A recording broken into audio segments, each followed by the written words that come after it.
尽管保安大哥会在午夜12点准时撤退，但勤快的老板娘何姐又怎么会轻易放过宝贵的晚餐营业时间呢？老板娘，是不是现在就可以叫打包啊？我现在刚在路上，9点半开始烤，小树林里烤了，你送到那个学校门口，你可以在那里拿。天天就是这样，除了下雨我们就不开。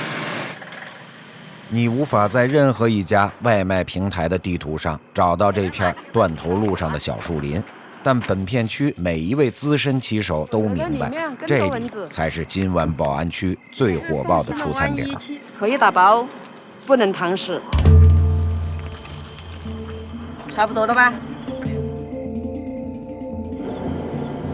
我还在生火，还没开始。鸡皮10团，羊肉10团，胸口有10团，回流10团。天地做厨房，海风做烟道。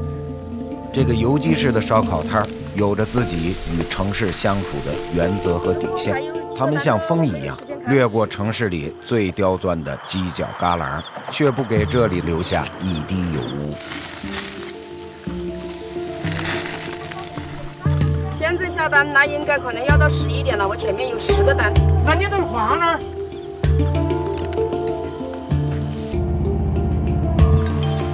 你在学校门口等，再给我看下头那个锅子，那就吹进去。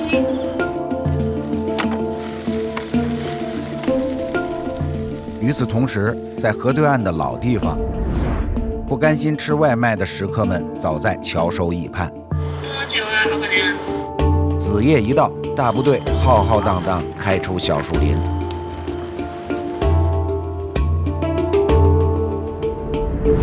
各方势力平稳交接。那边排队，那边2个人烤，这边1个人烤。他还有了呀。五花肉还有没有五花肉？帮我加个鲫鱼好吗？加个鲫鱼。